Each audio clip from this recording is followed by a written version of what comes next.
Hello friends, welcome to the new episode of my channel. আমি Prince. তো একটা ধ্রুব সত্যি কথা বলবো আমাদের ইন্ডাস্ট্রির বড় প্রোডাকশন হাউসকে নিয়ে।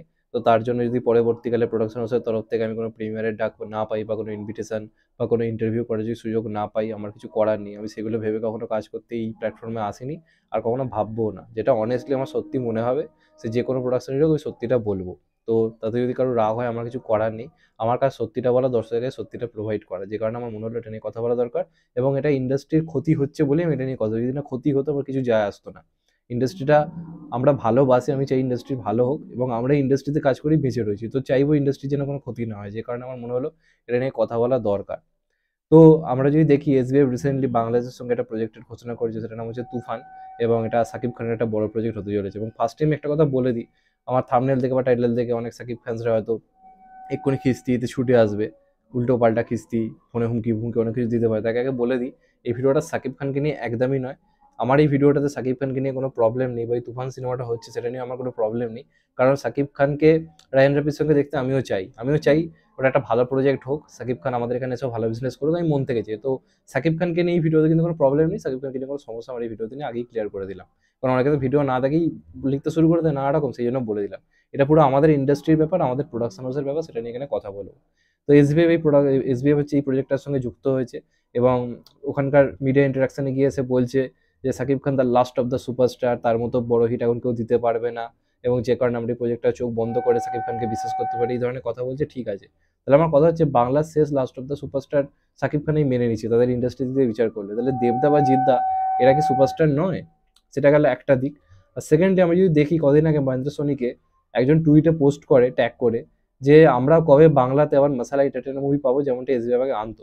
সেখানে মহেন্দ্র সোনি একটা খুব সুন্দরভাবে বুদ্ধিমানের মতো একটা এক্সকিউজ দেয়। আপনারা যদি দেখে থাকেন তাহলে আপনারা জানেন যে সেখানে সে খুব জোরালোভাবে একটা এক্সকিউজ দেয়, যে দেখো আমাদের কাছে বাজেট নেই, যখন বাজেট আসবে, যখন হিরো ডেট দিতে রাজি হবে, তখন আমরা অবশ্যই করবো। তার আগে আমাকে 100 বার যদি বলো কমার্শিয়াল কাজ করতে, আমি করবো না। দ্যাটস ওকে, হতেই পারে বাজেট নেই বা সেরকম কোনো প্রজেক্ট রেডি হচ্ছে না। তাহলে এই প্রজেক্টের সঙ্গে যুক্তটা তারা কি করে হয়ে গেল? যে যেই তারা দেখছে যে সাকিব খানের, আমি আলটিমেটলি প্রজেক্ট মেকিংটা তোমাদেরকে বলি, বাংলাদেশ থেকে প্রজেক্টটা হচ্ছে ঠিক আছে, এটা কি ইন্ডিয়াতে প্রোভাইড করার বড় কারণ হচ্ছে এসবিএফ নিজের মার্কেটিংটা বড় করতে যায়। দেখো, এসবিএফ কখনো ইন্ডাস্ট্রি ভালো করবো বলে আমার মনে হয় না ইন্ডাস্ট্রিতে এসছে বলে। প্রথম দিকে তারা যখন ইন্ডাস্ট্রিতে আসে, রিমেকের পর রিমেক করে যায়। একটা সময় রিমেক কম হতো, 2000 আগে অব্দি খুব মৌলিক গল্পের উপর কমার্শিয়াল সিনেমা হচ্ছিল। তারপর এরাই শুরু করলো সাউথ থেকে রিমেক শুরু করা। আপনারা যদি দেখেন, বাংলা সবচেয়ে বেশি রিমেক কোন প্রোডাকশন হাউস করেছে? এসবিএফ করেছে সব থেকে বেশি।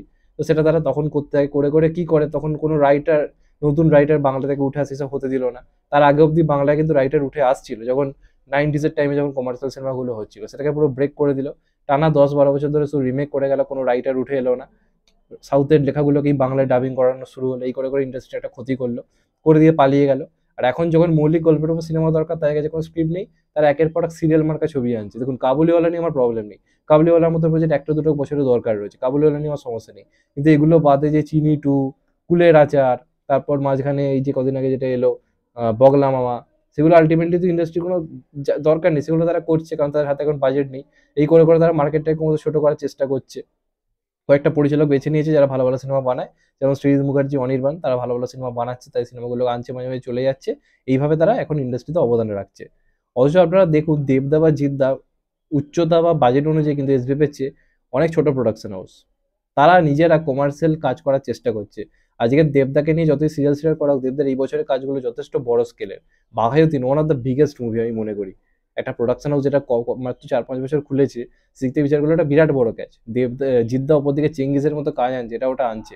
আর উইন্ডোজের কথা বাদ দিয়েছে, উইন্ডোজ প্রথম থেকেই তাদের ওটা ধরন ছিল, তারা যথেষ্ট অনেস্ট। তারা শুরু থেকেই ওই ধরনের দর্শকদের জন্যই কাজ করে এসেছে, এখনো তারা তাই করছে। তাও তারা মাঝে মাঝে একটা রক্তবীজের মতো অন্যরকম কাজও ট্রাই করছে। তো উইন্ডোজকে নিয়ে কোনো প্রবলেম নেই। কিন্তু এসবিএফ এই প্রজেক্টের সঙ্গে যুক্ত হলো কতটা বুদ্ধিমানের মতো আপনারা দেখুন।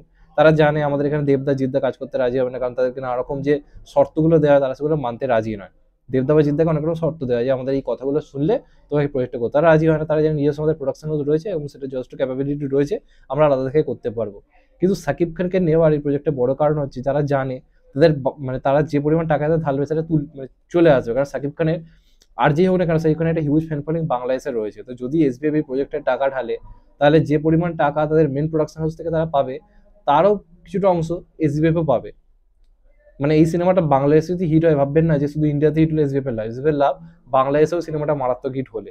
কথার কথা ধরে নিচ্ছি ইন্ডিয়াতে সিনেমাটা চললো না, বাংলাদেশে একটা হিউজ বিজনেস করলো যেমনটা প্রিয়তমা করেছে, এবং এটা চলবে কারণ রাইহান রাফি এমন একটা পরিচালক যে কোনো সিনেমা এখনো অব্দি ফ্লপ হয়নি। তো যে কারণে এই প্রজেক্টটা যে মানে হিট হবে এটার একটা মানে গুরুত্ব রয়েছে, চলবে এটা তারা জানে, সেই বুঝে তারা এটায় পা দিয়েছে এবং তারা এটা পেছনে যথেষ্ট টাকা ঢালছে। এদিকে ইন্ডিয়ার প্রজেক্টগুলোর কথা যদি বলি, খুব বড় করে ঘোষণা করলো এসবিএফ যে জিও স্টুডিও আমাদের সঙ্গে আছে, এসবিএফ আমাদের সঙ্গে, এই দুটো মিলিয়ে আমরা বড় বড় কিছু করব। কটা বড় প্রজেক্ট এসছে এখন অব্দি? রাজ চক্রবর্তী প্রজেক্টটার কোনো কিছু খবর নেই। প্রত্যেকটা বছর একটা দুটো করে কমার্শিয়াল সিনেমায় দেবদা জিদ্দা করছে। অঙ্কুশ দেখুন একটা প্রোডাকশন হাউস প্রথমবার খুলছে, সেও একটা মির্জার মতো কাজ আনছে, সেটা চলুক বা না চলুক এই এফর্টটাকে তো গুরুত্ব দিতে হবে। সেগুলো এসবিআই এর মতো প্রোডাকশন হাউস দিচ্ছে না, তারা টাকা ঢালছে একটা বাংলাদেশি প্রজেক্টের জন্য। বাংলাদেশ ইন্ডাস্ট্রি বড় হলে তো আমাদের কোনো লাভ নেই, সেটা তাদের ইন্ডাস্ট্রি মানে কতটা ক্ষতি হচ্ছে ভাবুন। তারা এখানে আস্তে আস্তে আমাদের এখানে বাংলাদেশি ইন্ডাস্ট্রিটা কতটা বড় করে দিচ্ছে। তারা এখানে মানে কি বলে সুরঙ্গ ডিস্ট্রিবিউট করে দিচ্ছে, তারা এখানে জওয়ান ডিস্ট্রিবিউট করে দিচ্ছে। এর ফলে কি হচ্ছে, সিনেমাগুলো এখানে আরো বড় করে জাঁকিয়ে বলছে, কারণ ওই প্রোডাকশন হাউসগুলো বলিউড হোক বা অন্যান্য ইন্ডাস্ট্রি হোক, তারা জেনে গেছে এসবিএফ বলে একটা প্রোডাকশন হাউস রয়েছে যারা এগুলো আমাদের ওয়েস্ট বেঙ্গলে দুর্ধর্ষ একটা ডিস্ট্রিবিউশন দেবে। তাহলে আমাদের ইন্ডাস্ট্রিতে ডিস্ট্রিবিউশনটা কোথায়? বাংলার যে সুপারস্টাররা বসে রয়েছে, যে স্টাররা বসে রয়েছে, তাদেরকে নিয়ে কোনো কমার্শিয়াল সিনেমা তারা করার কথা ভাবছে না। দেবদাকে নিয়ে তারা কোনো কমার্শিয়াল সিনেমা আনছে না, নানা রকম শর্ত দিয়ে যাচ্ছে।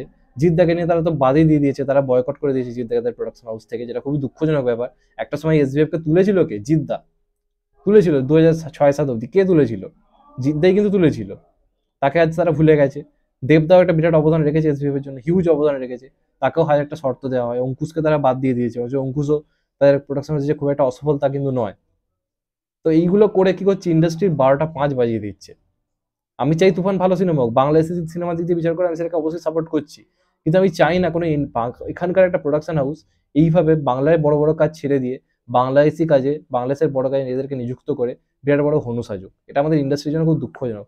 নিজেদের এলাকায় আমি বড় বড় কাজ বানাচ্ছি না, বাংলাদেশি যে একটা প্রজেক্ট দেখছি, ভালো পরিচালক, বড় সুপারস্টার রয়েছে, আমি সেটাতে কিছু টাকা ঢেলে দিয়ে প্রমাণ করতে চাইলাম যে আমি এখানে সিনেমা ডিস্ট্রিবিউট করে বড় কাজ করছি, তাহলে সেটা নেই। দেখুন বাংলাদেশও অনন্য মামুন অন্যান্য ইন্ডাস্ট্রি সিনেমা তাদের ওখানে আনছে, কিন্তু নিজেও বড় বড় প্রোডাকশন, বড় বড় কাজ আনছে, অনন্য মামুন একটা দরদ আনার চেষ্টা করছে, কিন্তু এসবিএফ কি সেগুলো করছে না, যে কারণে এটা কখনোই অ্যাকসেপ্টেবল নয়। মানে এখানে কি হবে, যখন সাকিব খানের সিনেমাটা আসবে একটা হিউজ শো পাবে, তখন কি হবে, এখানকার যদি অন্য কোনো প্রোডাকশন দেব বা জিদ্দার কোনো সিনেমা আসে, শো পাওয়ার ক্ষেত্রে চাপে পড়বে। কিন্তু বগলা মামার মতো সিনেমা নেই, মানুষের কতটা শো কমিয়ে দিল। তো এইগুলো একটা এফেক্ট কিন্তু পড়ছে ইন্ডাস্ট্রিতে। এটা এসবিএফ কিন্তু খুব চালাকি করে নিজেদের মার্কেটটা বড় করার জন্য বাংলা ইন্ডাস্ট্রি 12টা 5 বাজাচ্ছে। একটা মেন প্রোডাকশন হাউস, 1 নম্বর প্রোডাকশন হাউস বলা হতো, ঘন্টার 1 নম্বর প্রোডাকশন হাউস, কোনো রকম ইন্ডাস্ট্রির ভালো এটা চাইছে না।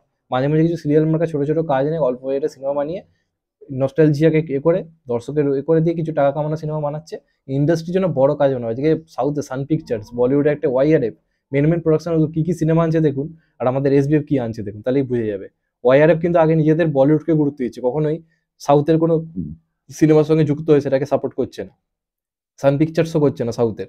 কিন্তু এরা একমাত্রই বাংলাতেই এটা সম্ভব, যেখানে নিজেদের সুপারস্টারদের নিয়ে আমি কাজ করলাম না, অন্য দেশের সুপারস্টারের সিনেমার পেছনে আমি প্রচুর পরিমাণে লাফালাফি শুরু করে দিলাম।